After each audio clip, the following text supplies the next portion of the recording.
Hi there, I'm Zoot Java. Today I'd like to talk about President Trump giving the go-ahead for Joe Biden's team to go ahead with the transition. There are still legal challenges going on in some states, but unless something changes in a rather questionable manner, Joe Biden will wind up getting inaugurated on January 20th, 2021. Just because I think that this will be inevitable doesn't mean that I believe that this election wasn't filled with a myriad of problems and potentially loaded with a number of fraudulent activities. There is one hope left in the wake of a Biden presidency. Because of a swirling rat hole of politics as usual going on for the last few decades, where the population has been progressively screwed, Donald Trump showed up as not a politician. He showed what can be done with a regular class, roll up your sleeves, good old American attitude. Cut the crap, get to work. That's how you move forward. Middle American blue-collar workers saw increased wages on average. He shoved China back with those dirty job-stealing deals, put together with Obama and your new boy, Beijing Joe Biden. He orchestrated peace deals in the Middle East, which, to be quite frank, I never thought would be possible in my lifetime anyway. It's almost a given that the new administration will pull that apart in order to get even more troops back there that Trump was attempting to withdraw.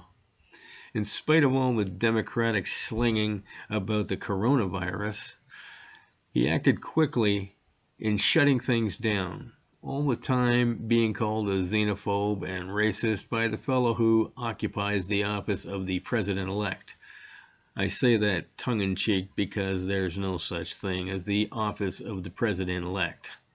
That was conjured up out of fear by his campaign, hoping to turn all public opinion against Trump in the wake of all these challenges to the court. The president, he's got the Operation Warp Speed in action, which I believe eliminated the usual red tape involved in pharmaceutical development, which has a tendency to cause an unbelievably long time standing in the way of product development. He gave the governors the choice of how to best deal with the handling of the virus, as a blanket order across the entire country doesn't really make much sense. Each state is different, and some have greater accessibility to contracting the virus, while others can be virtually virus-free for the duration of this pandemic. Biden's administration appears to be a clone of what was there when he did his previous 8 years under Obama, who, it would appear, is going to be the puppeteer controlling the strings behind the curtains, running things for real. But I did point out in my last video how Biden's slogan was "Build Back Better," which is suspiciously the same thing that Justin Trudeau used in his speech to the UN about the Great Reset recently. You can also hear this slogan from Boris Johnson of the UK and also from New Zealand. Get used to Biden selling your country out from underneath you with the globalist agenda and the Great Reset. With any luck, President Trump will have rallies in Georgia in an effort to win over the Republican seats to avoid having Democrats controlling the Senate.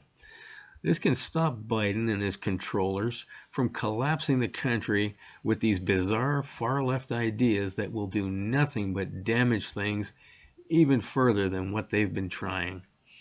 I'm positively flummoxed at how all these people voted for Biden anyway. He was bankrolled by billionaires, a lot of billionaires.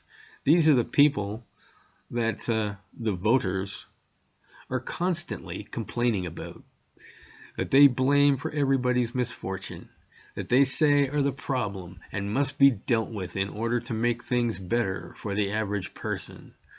Didn't any one of them think just once, I want to vote for the Democrats because they are looking out for my best interests?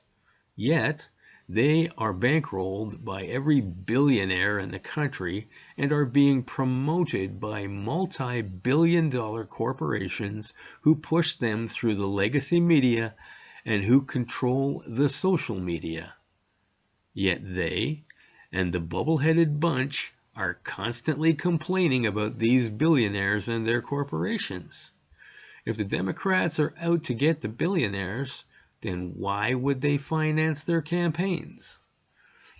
You don't even have to know exactly what the agendas of these people are.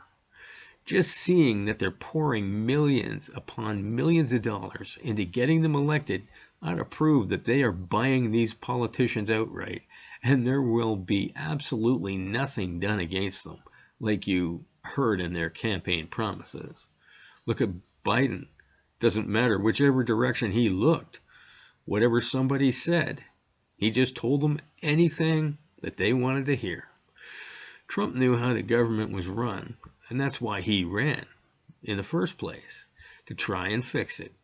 Because of the way it was run, and even he said that if he loses, that the election is fixed, and that was 2016. But Hillary was so hated and didn't do enough complaining like Biden, wink, that Trump squeaked through. He was prepared for this in 2016, so this is why he's now challenging it in court. Personally, I think that he's just doing this so that if he wins, great. But also, I think that he wants to shine a light on all the dirty goings on in the election and to make sure that it won't happen again for when he runs in 2024, or if maybe Don Jr. does. Again, the election counting should have been handled by the military, with observers more than welcome to be present at the vote counting. And now for what you've all been waiting for, my bad joke. I was bitten by a snake and went straight to the doctors. Doctor said to me, "Can you describe the snake that bit you?" I said, "Well, yeah, it looked like a really, really angry rope."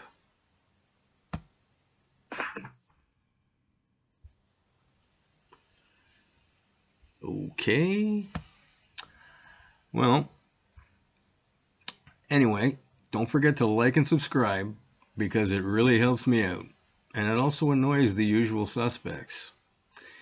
So hit the bell for notifications of more of my words of wisdom, and share my content on your social media because I get censored by all the usual suspects. Until later, have a Java on Zoot.